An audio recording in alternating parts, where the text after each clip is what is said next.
매달 200만원씩 내 통장에 저절로 돈이 꽂히는 삶. 우리 모두가 은퇴를 앞두고 한 번쯤은 그려보는 달콤한 꿈일 겁니다. 하지만 그 달콤한 꿈이 씁쓸한 배신으로 바뀌는 건 한순간이었습니다. 평생 모은 돈으로 월 200만원의 현금 흐름을 완성하고도 오히려 매달 수십만원을 토해내야 했던 한 60대 은퇴자의 뼈아픈 고지서를 함께 열어보려 합니다. 그가 놓친 단 하나의 치명적인 실수는 과연 무엇이었을까요? 오늘 이야기는 단순히 세금이 무섭다는 경고가 아닙니다. 평생 일군 내 자산을 지키고 통장에 찍힌 숫자를 진짜 내 돈으로 만드는 생존 전략에 관한 이야기입니다. 여기 평생을 성실하게 살아온 60대 김동현 씨가 있습니다. 정년퇴직 후 그의 서재 책상 위에는 뚜렷한 목표가 세워져 있었습니다.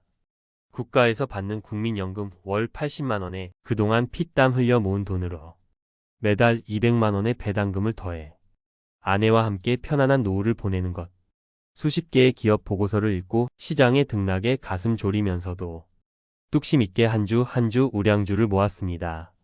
그리고 마침내 그의 스마트폰 앱에 목표했던 배당금 월 200만원, 연간 2,400만원의 현금 흐름이 완성되었다는 알림이 떴습니다. 세상을 다 가진 기분이었죠. 하지만 그 기쁨은 오래가지 못했습니다. 몇 달 뒤 집으로 날아온 낯선 봉투 하나. 바로 건강보험공단에서 온 고지서였습니다. 그 안의 숫자를 본 김동현 씨는 자신의 눈을 의심했습니다. 문제는 연 2천만원이라는 숫자를 아주 살짝 넘어서면서 시작됐습니다. 한 해 이자와 배당을 합한 금융소득이 2천만원을 초과하는 순간 두 가지의 거대한 폭탄 스위치가 동시에 눌립니다. 하나는 금융소득 종합과세 대상이 되는 것이고 다른 하나는 바로 건강보험 피부양자 자격 상실입니다. 김동현 씨는 아들의 직장 건강보험에 피부양자로 등록되어 있었기에 건보료 걱정은 남의 일이라고만 생각했습니다. 하지만 연소득 2천만원 초과로 그는 자동 탈락 처리되었고 이제 소득과 재산 모두에 대해 보험료를 내야 하는 지역 가입자 신세가 된 것입니다. 많은 분들이 배당 소득세는 15.4%로 끝이라고 생각하지만 연 2천만원을 초과하는 순간 게임의 법칙이 완전히 바뀝니다. 초과된 400만원은 김동현 씨의 다른 소득, 즉 국민연금과 합산되어 더 높은 세율 구간을 적용받게 됩니다.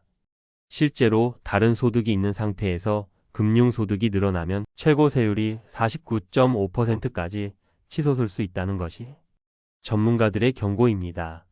월 200만원의 기쁨이 세금 폭탄의 악몽으로 변질될 수 있는 구조인 셈이죠. 하지만 세금은 시작에 불과했습니다. 진짜 복병은 따로 있었습니다. 바로 건강보험료였죠.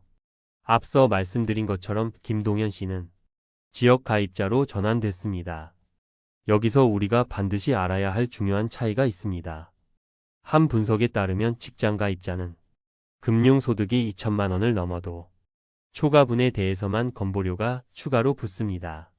하지만 김동현 씨 같은 지역 가입자는 연 1,000만원을 초과하는 금융소득이 발생하면 경우에 따라 소득 전액이 보험료 부과 대상이 될 수 있습니다. 결국 김동현 씨의 배당소득 2,400만원 전체와 그가 살고 있는 아파트 재산까지 점수로 환산되어 매달 수십만원의 건보료가 부과된 것입니다.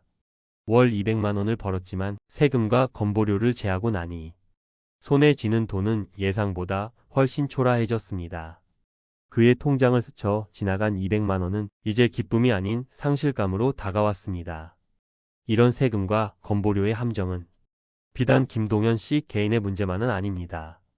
실제로 많은 국내 투자자들이 연 2천만원 이상의 배당 투자를 꺼리는 분위기가 팽배합니다. 한 증권사 분석에 따르면 이런 상황 속에서 우리나라 대표 고배당 우량주들이 외국인 지분율은 50%를 넘어섰다고 합니다. 국내 투자자들이 떠난 자리를 외국인들이 채우며 그 달콤한 과실을 모두 가져가는 안타까운 현실이 벌어지고 있는 것입니다. 자, 지금까지 우리는 김동현 씨의 안타까운 실수를 통해 연 2천만원 이라는 벽이 얼마나 현실적이고 무서운지 살펴봤습니다. 이야기를 들으시면서 그럼 배당 투자는 아예 포기해야 하나? 하는 답답한 마음이 드셨을지도 모릅니다.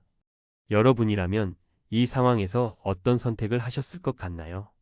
하지만 좌절하긴 이릅니다. 지금부터가 진짜 중요합니다. 이 벽을 부수거나 현명하게 돌아갈 수 있는 열쇠가 분명히 존재하기 때문입니다. 절망 속에서 찾은 첫 번째 한 줄기 빛은 바로 7,760만 원의 비밀입니다.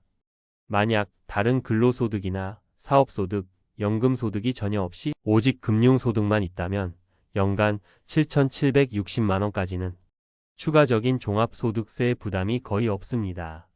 미리 뗀 원천 징수세율 15.4%로 사실상 세금이 마무리된다는 의미입니다.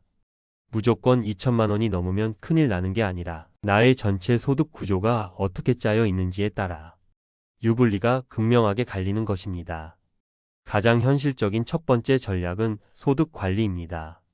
금융소득이 연 2천만 원에 가까워지고 있다면 일부 배당주를 배당 나길 이전에 매도하여 시세 차익으로 전환하거나 세법이 허용하는 범위 내에서 배우자 등 다른 가족에게 증여하여 명의를 분산하는 방법을 고려할 수 있습니다. 국민연금 같은 공적연금과 금융소득이 합산되어 피부양자 자격에 영향을 주므로 연금 개시 시점을 조절하는 것 또한 중요한 전략이 될 수 있습니다. 하지만 가장 강력하고 적극적인 방법은 세금과 건보료 폭탄을 원천적으로 막아주는 최고의 방패를 활용하는 것입니다. 바로 개인형 퇴직연금, IRP와 연금저축계좌입니다. 이 계좌들을 흔히 세금을 밀어주는 만능 주머니라고 부릅니다. 이 주머니 안에서 배당주에 투자해 아무리 많은 배당금을 받아도 그 돈은 인출하기 전까지는 나라에서 없는 돈처럼 취급해 줍니다. 즉, 연 2천만 원 한도에 포함되지 않아 종합과세와 건보료 폭탄을 완벽하게 피할 수 있습니다. 이렇게 안전하게 쌓인 자산은 만 55세 이후 연금으로 수령할 때 3.3%에서 5.5%의 아주 낮은 연금소득세만 내면 됩니다. 단순한 절세를 넘어 세금을 이연시켜 얻는 재투자 효과까지 누릴 수 있는 가장 현명한 전략인 셈입니다. 월 200만 원의 배당금 자동이체. 이것은 결코 허황된 꿈이 아닙니다. 충분히 현실로 만들 수 있는 목표입니다. 하지만 오늘 이야기한 김동현 씨처럼 아무런 준비 없는 꿈은 어느 날 갑자기 날아온 뼈아픈 고지서로 우리의 뒤통수를 칠 수 있습니다. 오늘 이야기의 핵심을 기억하십시오. 중요한 것은 숫자 그 자체가 아니라 그 숫자를 둘러싼 게임의 규칙을 이해하는 것입니다. 나의 전체 소득은 얼마인지, 나는 어떤 세금 구간에 속해 있는지, 나의 건강보험료는 어떤 방식으로 계산되는지 미리 확인하고 대비해야 합니다. 오늘 당장 나의 금융소득 현황을 점검해보고 IRP나 연금저축이라는 든든한 방패를 어떻게 활용할지 진지하게 고민해 보시길 바랍니다. 이제는 고지서를 두려워하며 자산을 줄이는 은퇴가 아닌 고지서를 보고도 웃을 수 있는 진짜 준비된 노후를 만들어갈 때입니다. 오늘 내용이 도움이 되셨다면 비슷한 고민을 하고 계신 다른 분들도 함께 볼 수 있도록 공유해 주십시오. 그리고 여러분의 소중한 경험과 지혜를 댓글로 나눠주신다면 우리 모두가 더 따뜻하고 현명한 은퇴 공동체를 만들어가는데 큰 힘이 될 것입니다. 구독과 좋아요, 알림 설정으로 저희와 계속 함께해 주시길 부탁드립니다. 감사합니다.